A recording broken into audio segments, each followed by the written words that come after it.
It was 16 years ago. My 18-month-old daughter sat in her car seat in the back seat.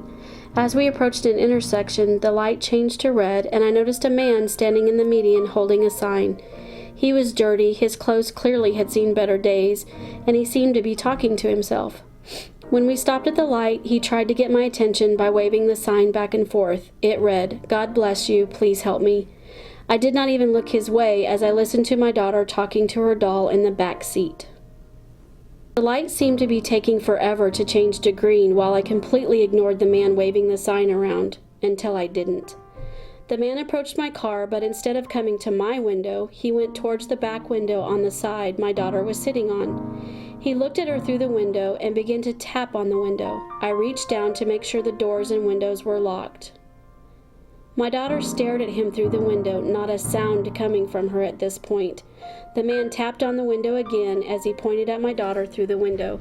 He just kept pointing, and she just kept looking at him with wide eyes. The thoughts running through my head at the time, where are the police? And clearly our city has a problem with homeless people scaring people at intersections. Fast forward 16 years. The homelessness issue in the United States has reached epidemic proportions. More and more communities search for ways to solve the problem with less money and less resources. Businesses are affected, social service agencies are affected, and neighborhoods are affected. This problem will not just go away. It has to be solved from within. We understand now that homelessness and health concerns often go together.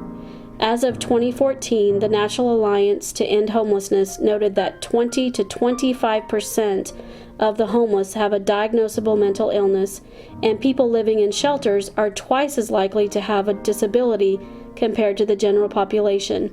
This is according to the Housing and Urban Development.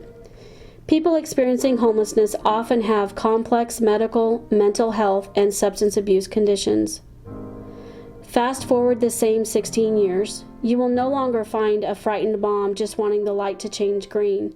Now I partner with community agencies searching for ways to solve the problem of homelessness in our community. Now you will find us working with direct service providers helping to connect our homeless population with resources, shelters, and ways to have at least one hot meal per day. The problem of homelessness is ongoing. The people experiencing homelessness are surviving, sometimes literally minute by minute.